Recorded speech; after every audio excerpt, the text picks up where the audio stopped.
साधु साधु। नमो तस् भगवतो अरहतो सम्मा सम्बुद्धस्स। नमो तस् भगवतो अरहतो सम्मा सम्बुद्धस्स। नमो तस् भगवतो अरहतो सम्मा सम्बुद्धस्स। साधु साधु साधु। हमारे पूजनीय कल्याण मित्र गुरुपंथी जी को हमारा प्रणाम है। साधु साधु साधु। श्रद्धावान उपासक उपासिकागण, हम लोग अभ्यास कर रहे हैं मिलिंद पन्ना का, है ना। मिलिंद पन्ना में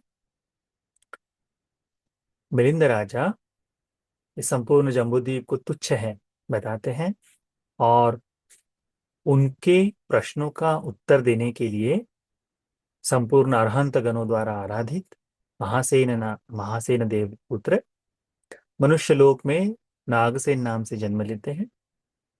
7 वर्ष की उम्र में वह अपने ब्राह्मण धर्म का अभ्यास करते हैं, वेदों का अभ्यास करते हैं, और उसमें वो देखते हैं कि ये संपूर्ण वेद तुच्छ हैं।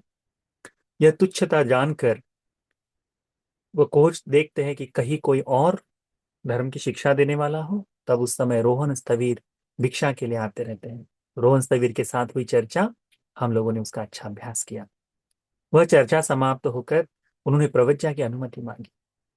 प्रवज्जा दी गई। प्रवज्जा के पश्चात सभी अरहंतों के बीच में नागसेन प्रवज्जित हुए, और रोहन स्थवीर ने उन्हें अभिधर्म का अभ्यास कराया। अभिधर्म का अभ्यास करते 3 माह में उन्होंने उसे पूर्ण किया, और 7 माह में उन्होंने संपूर्ण अभिधम्म का व्याख्यान सभी अरहंतों के सम्मुख दिया।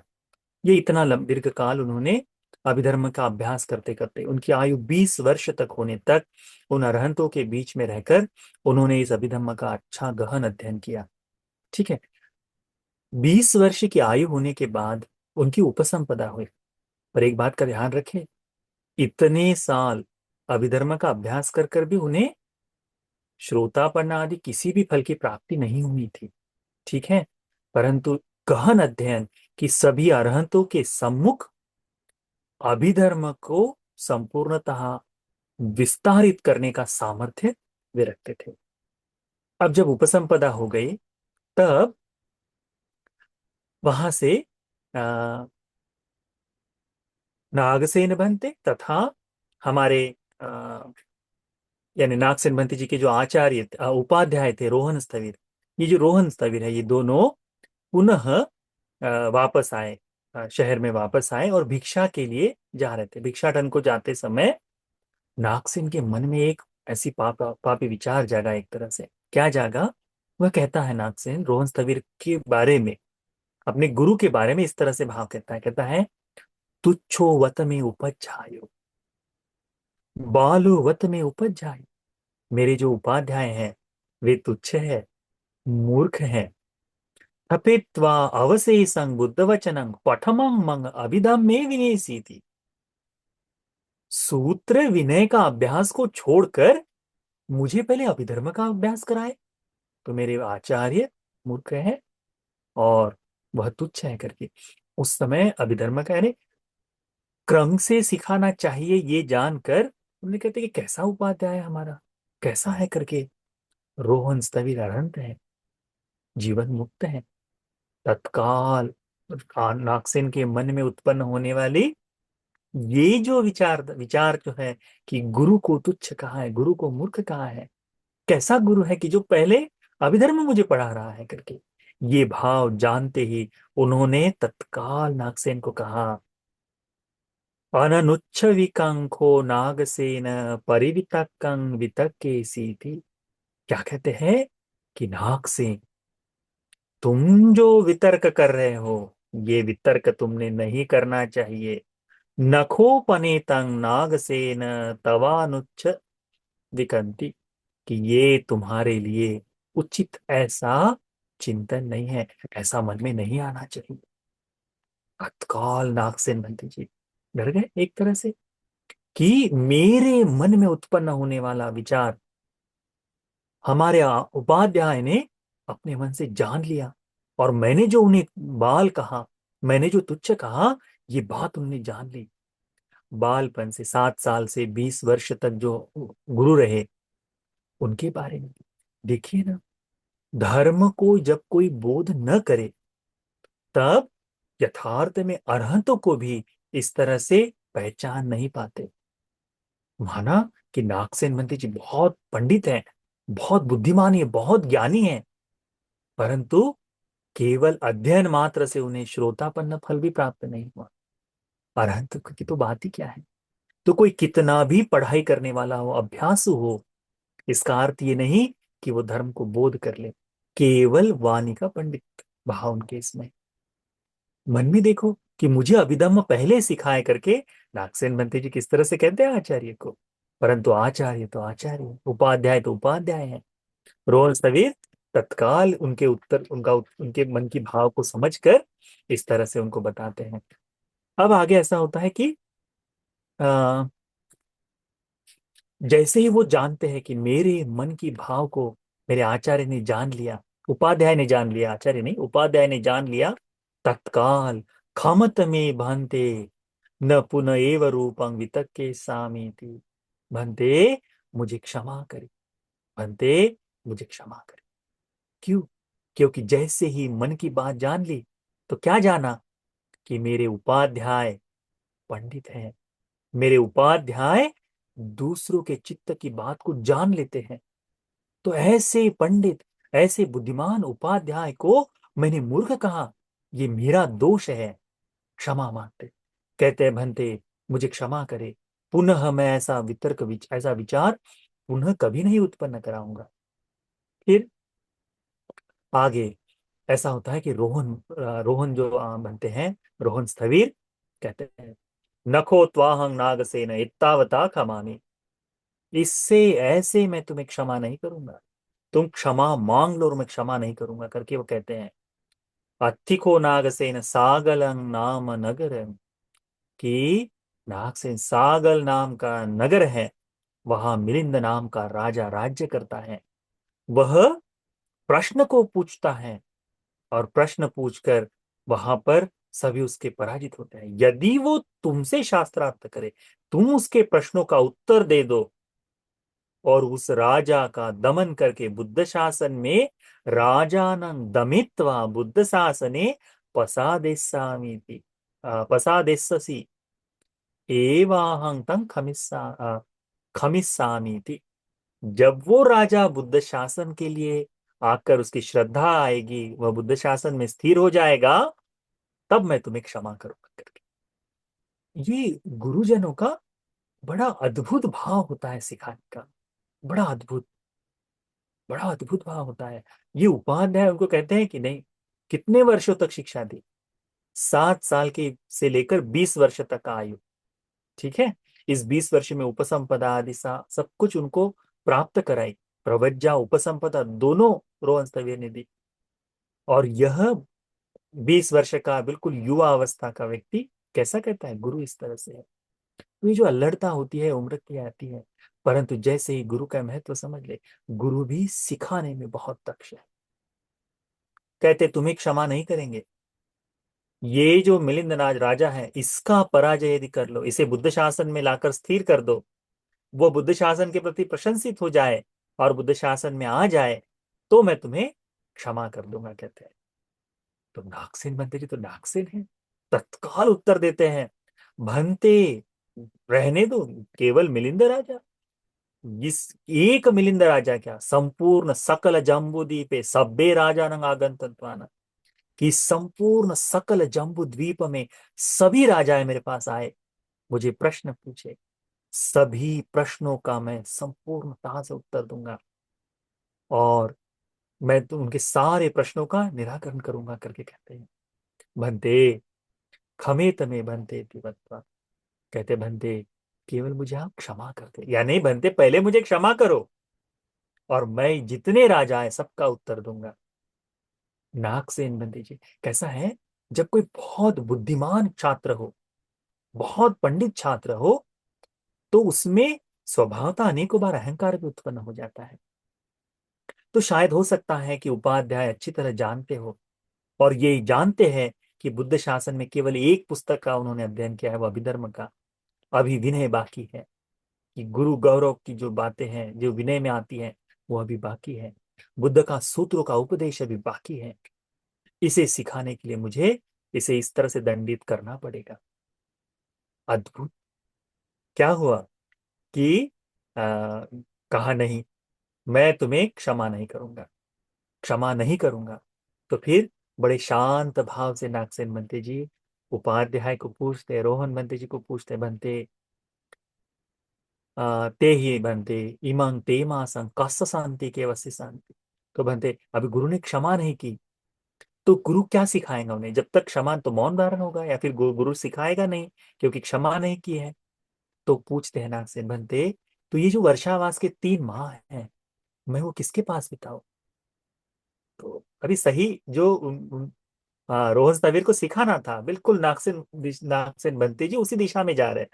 कहते हैं अथ को नागसेन आयस्मा अस्सगुत्तो वत्तनीय सेनासने विहरति।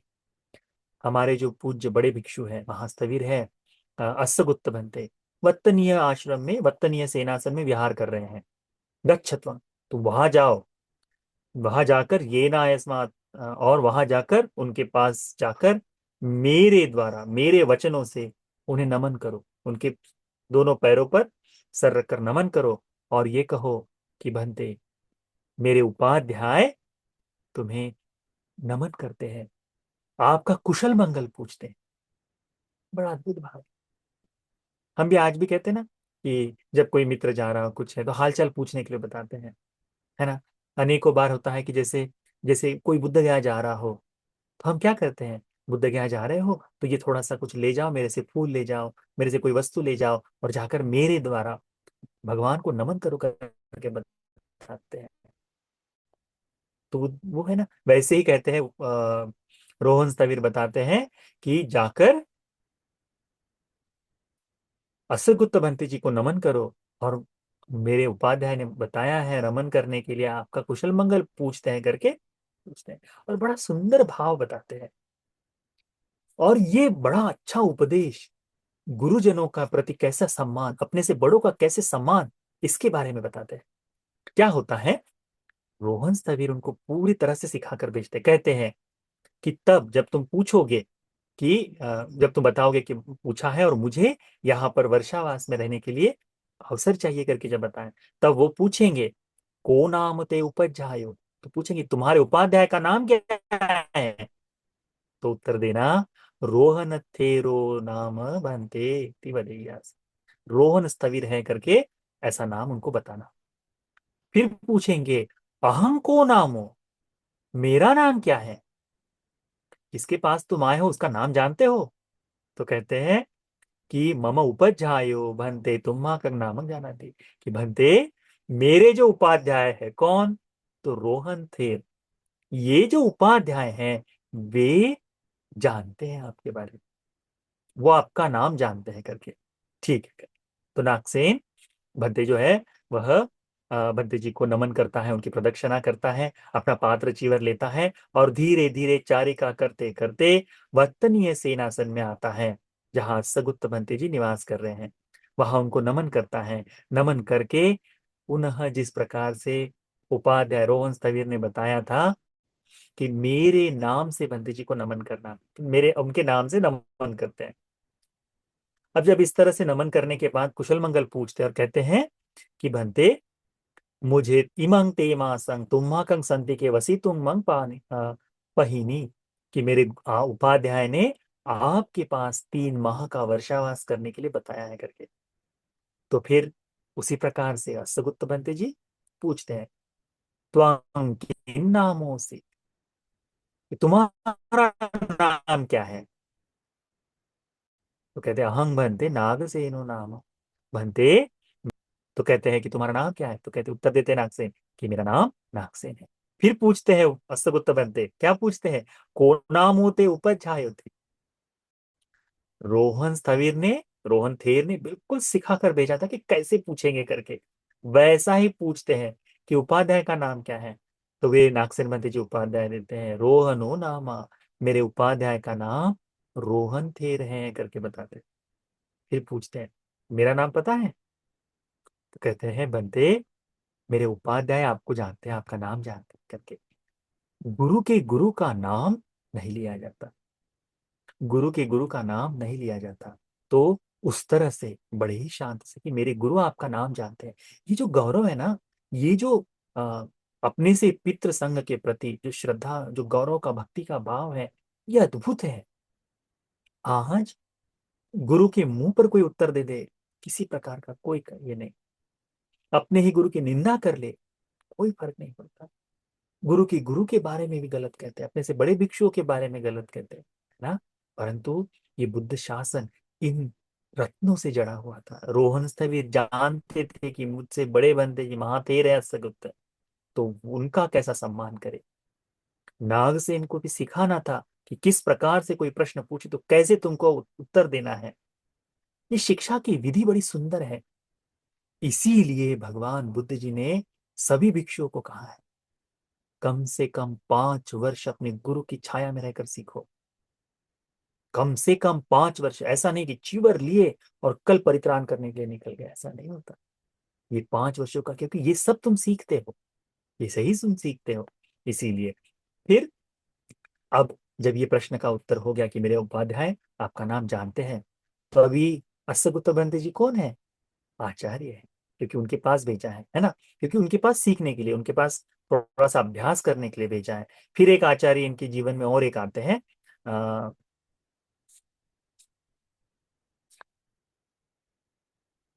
धम्मरक्षित नाम के। तो धम्मरक्षित बनते जी भी उनके आचार्य बनते हैं। तो होता ऐसा है कि अस्तगुप्त बनते जी कहते हैं, ठीक है साधु नाग से न पत्त चीवरम पटे सामी ही। ठीक है नाग से, तुम अपना पात्र चीवर रख दो करके। अब दूसरे दिन होता ऐसा है कि प्रातः में नागसेन बनते जी उठते हैं, गुरु है ना, तो उस समय गुरु के प्रति किए जाने वाले गौरव को दिखाते हैं। नागसेन बनते क्या करते हैं, सुबह उठकर पूरा आंगन बुहारते हैं। आंगन पता है ना, बिहार के सामने की जो जगह है उसको बुहारते हैं, यानी झाड़ू लगाते हैं।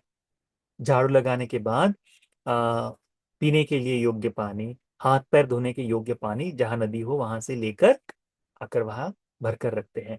और उपाध्याय रूम से बाहर, आचार्य रूम से बाहर आए उससे पहले दातून जो है, उस दातुन को वहां रख देते हैं कि आचार्य आएंगे और इसका इस्तेमाल करेंगे।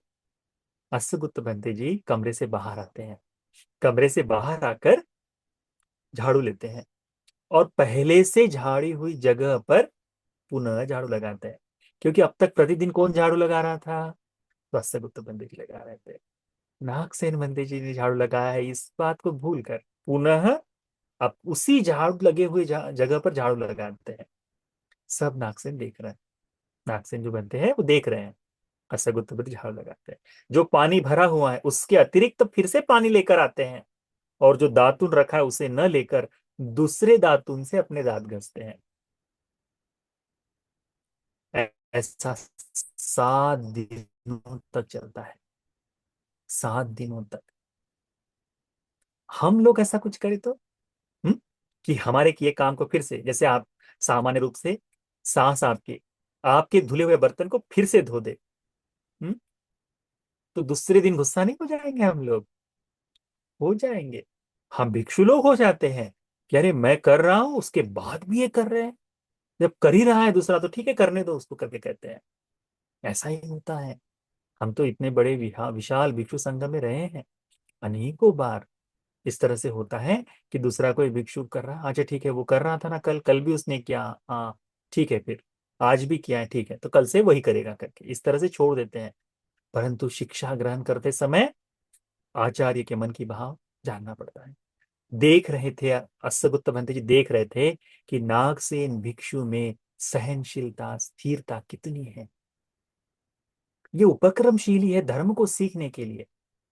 धर्म को सीखने के लिए कैसे किसी भिक्षु को तैयार किया जाए, ये गुरुजन अच्छे से जानते हैं। हम जैसे सामान्य व्यक्ति नहीं जान सकते, परंतु जो गुरु है, हमारे गुरु जी हैं, अच्छी तरह से जानते हैं कि कौन सा शिष्य कहाँ तक सीख सकता है, किसे डांटना चाहिए, किसे प्यार से समझाना चाहिए, किसे दंड देना चाहिए, किसे नहीं। हमारे गुरु जी जानते हैं। अब ये जो हम मिलिंद पन्ना पढ़ रहे हैं ना, गुरुजी के बारे में हम सोचते अच्छा गुरुजी ने उसको ऐसे डांटे थे, ठीक है इसके पीछे ये कारण होगा करके। आज हम सोच रहे हैं कि 10 साल हो गए वो बातों को याद करके, 10 साल पहले घटित हुई घटना आज गुरुजी के बारे में सोच रहे हैं कि गुरुजी जानते हैं हर बात को, कहाँ तक किसी भिक्षु को सिखाया जा सकता है ये जानते हैं, कहाँ वो भिक्षु टूट जाता है ये भी जानते हैं। तो 7 दिनों तक नागसेन बनते जी और अस्तगुप्त बनते जी के बीच में इस तरह से मौन, ऐसी वार्तालाप, कोई ऐसी बातचीत नहीं हो रही है, कोई ऐसी चर्चा नहीं हो रही, केवल कार्य किया जा रहा है और उतना खत्म। 7वें दिन, 7वें दिन उन्होंने शांति से उनको, नागसेन बनते जी को स्वीकार कर लिया, क्या, वर्षावास के लिए। और दोनों ने अधिवासे सिको आयस्मा असगुत्तो तु निभावे न, 7वें दिन उन्होंने उनको स्वीकार किया और हाँ, वहां पर वर्षावास का आरंभ किया। अब आ, हाँ, अब जब वर्षावास धारण किया है तो उस वर्षावास के समाप्ति पर अब 3 माह अस्सगुप्त बंती जी की सेवा करते हुए, अब वो डेली झाड़ू करने वाला नहीं, 7 दिनों तक देखा कि ये रहेगा क्या मेरे साथ, कि भाग जाएगा, रहेगा कि भाग जाएगा, उसकी सहनशीलता कितनी, इतना देखा और कहा कि ठीक है अब वर्षावास धारण करो। दोनों भिक्षुओं ने वहां वर्षावास धारण किया। उस विहार में अस्सगुप्त बंती जी की सेवा में एक महा उपासिका, वह 30 वर्षों से उनकी सेवा कर रहे थे, 30 वर्षों से, 30 वर्षों से, बूढ़ी है बिल्कुल, पुत्र की तरह प्रेम करती है, पुत्र जैसे, तो महा उपासिका है वो। तो 3 माह का वर्षावास समाप्त होकर उसने बंते जी के पास आई और बंते जी को कहा, अस्सगुप्त बंते जी को कहा कि अ, अथिनुको तात तुम्हा कंसांति के अन्यो भिक्षु थी, कि पुत्र तुम्हारे साथ कोई अन्य भिक्षु भी है यहाँ। तो कहते हैं अथि महा उपासिके, हाँ महा उपासिका है। अम्मा कंसांति के नागसेनो नाम भिक्षु थे, मेरे साथ नागसेन नाम का एक भिक्षु है। ते ही तातस्य गुप्त अधिवासे ही नागसेनेन सद्धिं स्वातनाय भक्तन्ति। नागसेन के पुत्र, नागसेन के साथ साथ तुम भी तुम्हारे साथ नागसेन भिक्षु को भी तुम लेकर आओ करके, भोजन के लिए कल मेरे घर आओ करके। तब उन्होंने मौन होकर उसका भोजन स्वीकार किया। अब देखो कितना सुंदर धर्म है।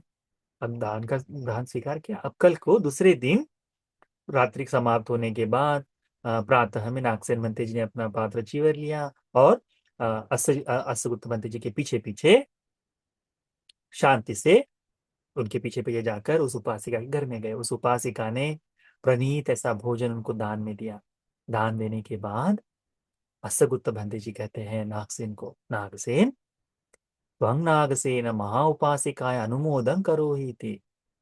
इस भोजन का ये जो भोजन का भुक्तानुमोदन कहते हैं, भोजन का अनुमोदन करो, उसको धर्म से अनुग्रह करो करके अपने आसन से उठकर अस्सगुप्त भंते जी चल देते हैं।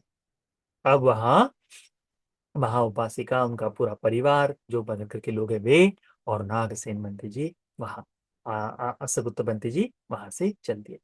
बंते जी के जाने के बाद ये जो महा उपासिका है वो नागसेन बंते जी को कहती है, महान लिखा खोहंग तात नागसेन, पुत्र नागसेन मैं बहुत बूढ़ी हूँ, मैं बहुत बूढ़ी हूँ, वयोवृद्ध है, बड़ा बड़ा अंतिम, ऐसा समझो। गंभीराय धम्म कथाय मह्यंग अनुमोदन करो इति, बनते गंभीर ऐसे धर्म का मुझे उपदेश करो। ये जो देखो अभी वर्तमान में ऐसा होता है ना, थोड़ा सा किसी को कहते ही, एक दिन धर्म सुनते ही मुझे गंभीर उपदेश चाहिए कहते हैं ना, वैसा नहीं।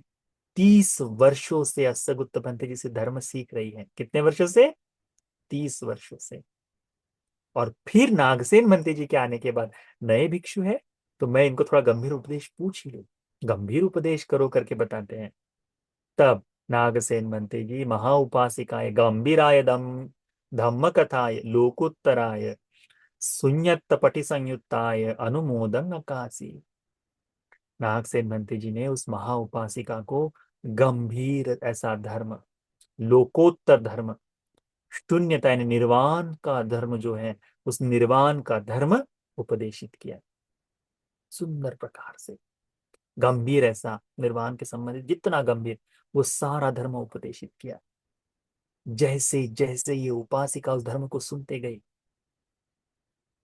उस उपासिका का धर्म जैसे ही सुनकर बंते जी ने जैसे धर्म का उपदेश खत्म किया, उस उपासिका, उसी आसन में बैठे बैठे उस उपासिका को विरजंग वीतमलंग धम्मचक्कु उदपादि, विरजंग वीतमलंग, परिशुद्ध परिपूर्ण, ऐसा संपूर्ण निर्मल, ऐसा धर्म का चक्षु उत्पन्न हो गया।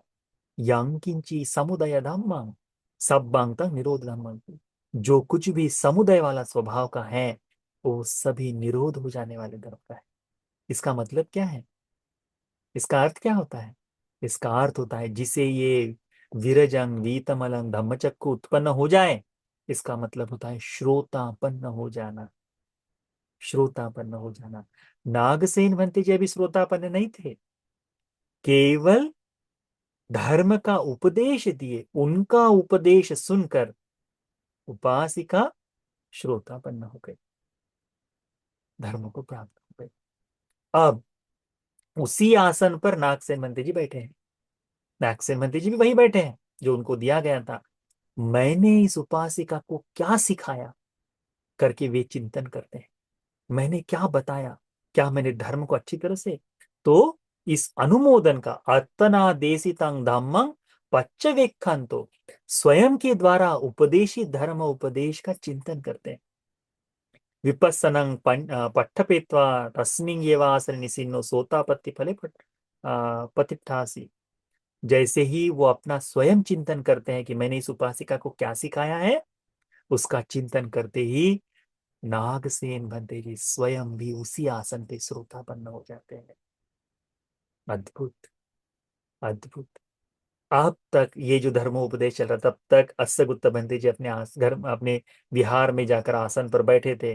बैठकर ही दोनों ही उपासक उपासिका जो है उसे, और अपने नागसेन भंते जी को धम्मचक्कु पटिलाभ हो गया है जानकर साधु साधु नागसेन करके उन्होंने कहा, और कहा एकेन कंडपहारेन द्वे महाकाया पदालिता। एक ही से, एक ही आसन पर रहकर तुमने, यानी एक बाण से दो निशाने साध दिए, एक ही जगह से तुमने दो लक्ष्य को भेद दिया है करके वो कहते हैं। और साधु कर, उस समय अनेकों देवताओं ने उनको साधु कर दिया। अब वहां से नागसेन बंते जी उठकर, उसका भुक्तानुमोदन हो गया, उठकर वापस अस्सगुत्त बंते जी के आते हैं, अस्सगुत्त बंते जी के पास आते हैं। अब वर्षावास समाप्त हो चुका है। अस्सगुत्त बंते जी कहते हैं गच्छत्वं नागसेन पाटलिपुत्रं। क्या कहते हैं? नागसेन, तुम पाटलिपुत्र जाओ। कहा जाओ? पाटलिपुत्र में जाओ। पाटलिपुत्ते अशोकाराम में आयस्मा धम्म रक्षितो पटिवसति। पाटलिपुत्र में धर्मरक्षित अशोकाराम में धम्मरक्षित नाम के भिक्षु निवास कर रहे हैं। तस संति के बुद्ध वचनं परियापुनाहिति। उनके पास जाकर बुद्ध वचनों का परिपूर्ण अभ्यास कर लो, अच्छी तरह से बुद्ध वचन को सीख लो करके कहते हैं। यानी क्या सीख रहे हैं? सूत्र पिटक का अभ्यास, विनय का अभ्यास कराने के लिए भेजना चाहते। तो कहते ठीक है। पूछते हैं नागसेन भंते जी, क्योंकि नागसेन भंते जी हिमालय में पैदा हुए, वहां से घर के आसपास ही रहे। रोहन स्थवीर के पास गए, रोहन स्थवीर ने उनको वहां पर 7-8 साल तक वहां पर शिक्षा दी। 7 साल से 20 साल तक जो कुछ समय होता है, 12-13 साल का, वहां पर शिक्षा दी। और वहां शिक्षा देकर अभी यहाँ असगुत्ता बंत जी के पास भेजे। तो इतना ही जानते हैं। अब पूछते हैं कि पाटलिपुत्र वहां से कितना दूर है। तो कहते हैं कीव दूरो बनते तो पाटलिपुत्र नगरम, कि बनते पाटलिपुत्र नगर, पाटलिपुत्र यानी मगध देश की राजधानी, आज का वर्तमान का पटना। ठीक है, तो हिमालय की कंदराओं से वहां तक 100 योजन की दूरी है। योजन सतानी को नागसेना, 100 योजन की दूरी है।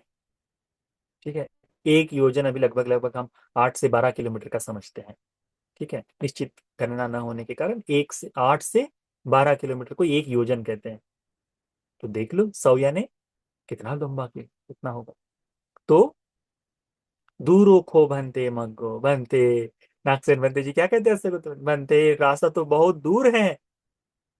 अंतरा मग्गे भिक्खा दुर्लभा कताहं गमिष्यामि। भंते रास्ते में तो भिक्षा भी नहीं मिलेगी, क्योंकि इतना लंबा रास्ता है, भिक्षा मांगते भी जाएंगे तो कहाँ मिलेगी करके कहते हैं। बनते मैं कैसे जाऊं वहां पे। अस्सगुत्त बनते जी कहते, नाक से जाओ, डरो मत, तुम वहां चले जाओ। तुमको बीच रास्ते अंतरा मग्गे पिंडपातं लभिष्यसि। तुमको बीच रास्ते में पिंडपात आराम से मिल जाएगा। और क्या मिलेगा? सालीनम ओदनम विगत कालकानम अनेक अनेक सूपं अनेक व्यंजन। कहते हैं क्योंकि दुष्कर रास्ता है, इतने लंबे समय पे कौन खाना देगा, कहते हैं कि अस्सगुप्त भंते जी तो जानने वाले हैं, सब कुछ देखने वाले हैं। अस्सगुप्त भंते जी ने ही दिव्य चक्षु से देखा था कि अभी नागसेन तो दिव्य लोक में है, महासेन राजा वही है जो मिलिंद के प्रश्न का उत्तर दे सकता है। तो जब वो देख रहे हैं तो उनको ये भी पता है, भविष्य भी पता है। कहते हैं डरो मत, जाओ, तुमको रास्ते में भिक्षा मिलेगी। और बहुत ही सुंदर प्रणीत सा शाली का, जो आज हम बासमती चावल ही पकड़े, इससे जो भी श्रेष्ठ जो चावल था वो चावल, तो बासमती चावल आज के शब्दों में पकड़े तो तुमको बासमती चावल जिसमें से सारे काले दाने हटा दिए गए हैं, ऐसा चावल अनेकों सूप और व्यंजनों के साथ प्रणीत ऐसा खाना तुमको मिलेगा करके। अब तुरंत जी भंते कह के नागसेन भंते जी अस्सगुप्त भंते जी को अभिवादन अभिवादित्वा पदक्किनं कृत्वा पत्तचीवरमादाय पाटलिपुत्रं तेन चारिकं पक्कानि। उनको नमन करके, उनको प्रदक्षिणा करके अपना पात्र चीवर लेकर पाटलिपुत्र के रास्ते पर चल दिए। अब बड़ा अद्भुत होता है, हुआ ऐसा कि पाटलिपुत्र नगर से एक व्यापारी इस दिशा में कार्य को समाप्त कर कर पुनः पाटलिपुत्र दिशा में जा रहा था। पाटलिपुत्र दिशा में कितने? 500, 500 बैलगाड़ियों के साथ। ठीक है, तो इतना बड़ा सामान तो कितना, कितने लोग होंगे? 500 बैलगाड़ी में 500 तो चलाने वाले, फिर उसकी सुरक्षा करने वाले भी होंगे, है ना। तो इतने संपूर्ण कार्य के साथ वो बड़ा व्यापारी पाटलिपुत्र में वापस जा रहा था। उसने नागसेन मंत्री को चलते हुए देखा। 20 साल, 20 साल की उम्र है, 20 वर्ष का भिक्षु पैदल पैदल चल रहा है, शांति से चलते हुए उनको देखा। और तत्काल अपने संपूर्ण गाड़ियों को रोककर नागसेन मंत्री जी के पास गया। अब कहता है, नाग मंत्री आप कहाँ जा रहे हैं? तो कहता है, मैं पाटलिपुत्र जा रहा हूँ। पाटलिपुत्र गहपति, मैं पाटलिपुत्र जा रहा हूँ। साधु तात मायाम भी पाटलिपुत्र गच्छामि। पुत्र बनते, मैं भी पाटलिपुत्र जा रहा हूँ, अम्मे ही सद्य सुखं गच्छति।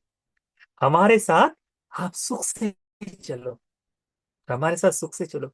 बड़ा सुंदर है, ऐसा होता है।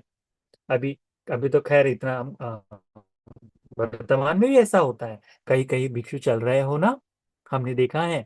हमने तो ये भी देखा, अभी उत्तर भारत में हम यहाँ रहते हैं तो सन्यासी सन्यासी मात्र देखते हैं ना, तो रोक कर बाबा कहाँ छोड़ दे करके पूछते हैं, हम वो छोड़ देंगे करके।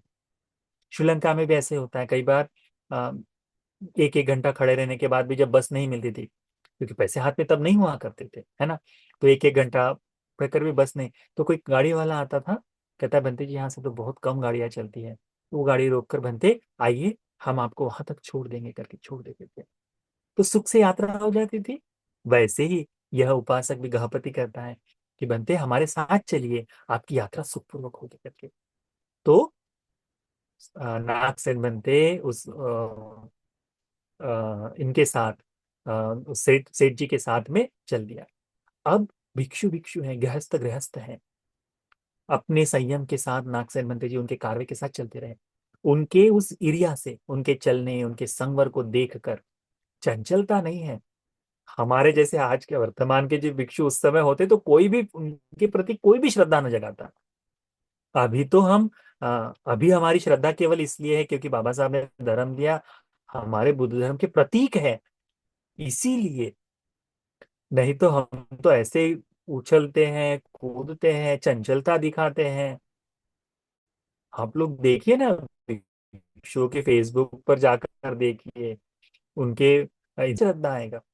परंतु नागसेन मंत्री जी 20 वर्ष की उम्र के हैं, और 20 वर्ष की उम्र में बहुत शांत ऐसे भाव से चलते हुए अभी केवल श्रोतापन में, अरहंत भी नहीं हुए हैं कि जितनी शांति हो, परंतु भिक्षु भाव, भिक्षु जीवन का गौरव, लाभ है ऐसे लोगों का जो उनको ऐसे पूजनीय भिक्षुओं के दर्शन में लाभ ही है। यह सेठ जी बहुत प्रसन्न हुए। सेठ जी ने क्या किया, प्रतिभोजन परोसता था, और फिर उसके बाद में भोजन आदि परोसने के बाद नीचे बैठ जाता था। और भंते जी के अन्य तरंग नीचंग आसन गहित्वा, किसी अन्य ऐसे नीचे आसन पर बैठ, सुंदर भाव है। धर्म ऊपर से नीचे की ओर आना चाहिए, है ना। हम लोग हमारे घर में भिक्षुओं को बुलाकर हमारे मन में कैसे, अच्छा बंदे जी को वो सेफ सोफा दे दिए, अब मैं उस पलंग पे जाकर बैठूंगा, अब मैं उस सोफे पर बैठूंगा, भिक्षुओं के बाजू में बैठूंगा। ये जो भाव है, ये गौरव हमने अभी सीखा नहीं, ये सीखना पड़ेगा हमको, तब हमें धर्म सीखने को मौका मिलेगा। तो ये नीचा आसन लेकर, बूढ़ा आदमी है पर नीचा आसन लेकर बैठा है, व्यापारी है, बड़ा व्यापारी, नीचा आसन लेकर बैठा। 500 गाड़ियां होना, यानी आज के जो वर्तमान के जो बड़े बड़े व्यापारी जो हैं, है ना, उनकी तरह, टाटा बिरला की तरह जो कह सकते हैं ना, वैसे व्यापारियों में आता है। 500 गाड़ियों का व्यापार है, बहुत बड़ा होता था। तो नीचे आसन में, और कहते थे किन्ना मोसी तंग तात, तो पूछा कि हे तात, हे बंते, तुम्हारा नाम क्या है। अहं गहपति नागसेन नाम, गहपति मेरा नाम नागसेन, तात बुद्ध वचन नाम आती। तात, बंते, क्या तुम बुद्ध वचनों को जानते हो। नागसेन बंते जी कहते हैं, जाना निको हम गहपति अभिधम्म पदानी थे, कि गहपति, मैं अभिधर्म के विषयों को जानता हूँ। तो बड़ा आनंद होता है, बड़ा आनंद। ये देखिए, तीसरी संगति के पश्चात सूत्र के इसमें से अभिधर्म का भाग अलग कर दिया गया था। अभिधर्म की संपूर्ण पुस्तक, अभिधर्म को उस तरह से विभाजित कर कर एक एक जगह पर संपूर्णतः उपलब्ध करा गया। तो अभिधर्म अलग होने के बाद लोगों में बड़ा कुतूहल था कि अभिधर्म क्या है, अभिधर्म क्या है करके। तो जैसे अभी वर्तमान में चल रहा है ना, हर एक व्यक्ति को अभिधर्म सीखने की इच्छा, तो वैसे उस समय एक पूरा सांप्रदाय कि हम अभिधम्म का अभ्यास करेंगे करके करने वाले थे। उनमें से ये उपासक है, क्या कहते हैं, लाभानुतात, लाभ ही हुआ है। बनते सुलभ दंग होता, तो मेरे लिए तो सुलभ बात हुई है। अहम भी को तात अभिधम्मी को, बनते मैं भी अभिधर्म का अभिधर्मिक हूँ, तुम भी अभिधर्मिक हो, तुम भी अभिधर्म को जानने वाले हो। भन तात अभिधर्म पदानी, तो बनते आप अभिधर्म के ही पद मुझे सिखाएंगे करके। तो ठीक है कहते हैं। और नागसेन भंते जी संपूर्ण यात्रा में उनको अभिधर्म की देशना देते हैं। देशना देने के बाद ये जो उपासक है, ये जो गृहपति है, उसको भी विरजन वीतमलं धम्मचक्रमुदपादि, उसके मन में भी ये बिल्कुल परिशुद्ध ऐसा धर्म चक्षु उत्पन्न होगा कि जो कुछ भी समुदाय धर्म है, सब कुछ सबका निरोध हो जाता है करके, यानी श्रोतापन्न हो गया। अब श्रोतापन्न होने के पश्चात हुआ कैसे कि पूर्णतः यात्रा समाप्त हुई, सेवा में, धर्म की चर्चा चिंतन में श्रोतापन्न बनते भी है, और श्रोतापन्न वह उपासक भी है। अभ्यास करते करते वे लोग गए पाटलिपुत्र नगर का रास्ता जिसे है, उसमें अपने संपूर्ण 500 गाड़ियों को आगे भेजा। और जहां पर दो रास्ते निकलते हैं, द्विधा पथ, है ना, तो एक तो चौराहा होता है जिसमें चार रास्ते निकलते हैं, या फिर दो रास्ते, एक रास्ता इधर जाता है और एक रास्ता इधर जाता है, तो हम एक तरह से टी पॉइंट कह सकते हैं आज के वर्तमान में। तो ऐसी जगह पर जाने के बाद इसमें उपासक ने, जो श्रेष्ठी है, उसने बनते को कहा, बनते ये जो रास्ता है, ये जाता है अशोकाराम का। कहता है अयं को तात, ये अशोकाराम जाने का रास्ता है। इदं को तात अम्माकं कंबल रतन, बनते मेरे पास एक बड़ा सुंदर ऐसा कंबल है, वस्त्र है मेरे पास, 16 हाथ आयास में, यानी चौड़ाई में, ठीक है, हाँ, लंबाई में, और 88 विस्तार में, और विस्तार करते हुए उसे चौड़ाई में 8 हाथ का, यानी 16 बाय 8। तो चीवर ऐसे उस तरह से चीवर की तरह का वस्त्र जो है उन्होंने उनको दिया। तो कम कहते पटिगना ही को तात इदं कंबल रतन अनुकंपं उपादाय बनते, अनुकंपा कर इस कंबल रतन को स्वीकार करे। तो नागसेन बनते जी ने उसको स्वीकार किया, और वहां से स्वीकार करने के बाद इस सेट्टी ने देखा कि बंते ने स्वीकार कर लिया, तो बंते को नमन किया सेट्टी ने, उनको प्रदक्षिणा की, और बड़े प्रीति मन से वहां से आगे निकल गया। नागसेन बंते अब अशोकाराम में आए, धम्मरक्षित बंते जी के पास आकर बंते जी को नमन किया, और आने का अपना संपूर्ण कारण बताया। आगत कारणं कथित्वा, मैं किस कारण से आई हुई बताया कि बंते, यहाँ के बंते ने हमको बताया है कि आपके पास धर्म, ते पिटकं बुद्ध वचनं, त्रिपिटक का बुद्ध वचन सिखाने के लिए। तो धम्मरक्षित नाम के जो बनते हैं उन्होंने संपूर्ण त्रिपिटक का एक बार पाठ किया, ठीक है, 3 माह में पाठ किया।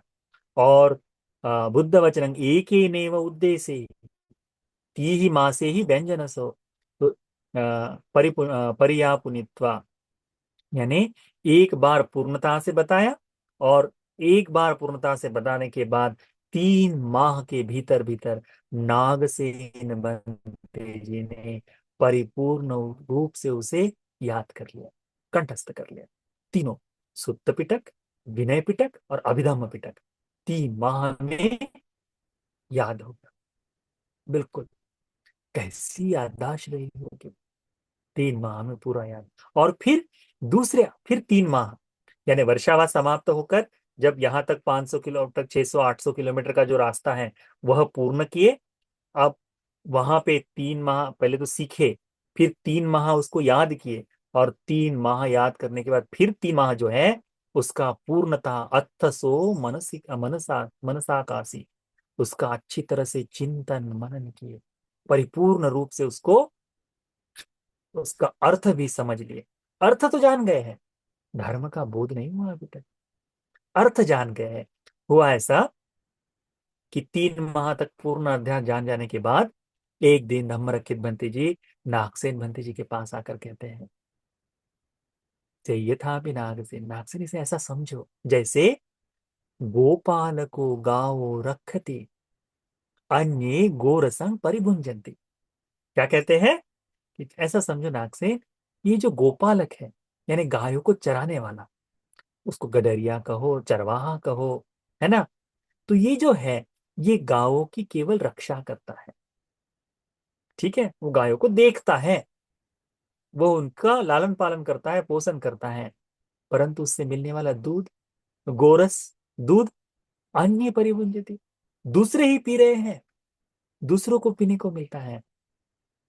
तो कहते हैं एवमेव त्वं नागसेन ते पिटकं बुद्ध वचनं धारेन्तोपि न भागी सामंजस्याति। तुमने नागसेन पूरे त्रिपिटक को धारण कर लिया है, परंतु अभी तक तुमने उसका भाग ग्रहण नहीं किया, उस तुम अरहत्व के भागी नहीं बने हो। त्रिपिटक को धारण कर लिया, याद हो गया है, पर धर्म धारण नहीं किए। तत्काल उनको बिल्कुल धक्का लगता है कि मुझे ऐसा बनते बनते, बस इतना ही मेरे कहना पर्याप्त है, कहते हैं। वहां से उसी दिन पूरी दिन भर, पूरी रात भर धर्म का गहन चिंतन मनन करते करते दूसरे दिन रात्रि समाप्त होते होते पटि संविदा ही, सभी पटि संविदाओं के साथ अरहंतंग पापुनी, अरहत्व को प्राप्त कर लेते हैं, परिपूर्ण रूप से सब कुछ धारण, परिपूर्ण रूप से धर्म को धारण कर लेते हैं। जैसे ही धारण कर लिए, संपूर्ण बड़े शब्दों में साधुकार देते हैं देवताओं सहित सभी लोग, बहुत साधु साधु कहते हैं।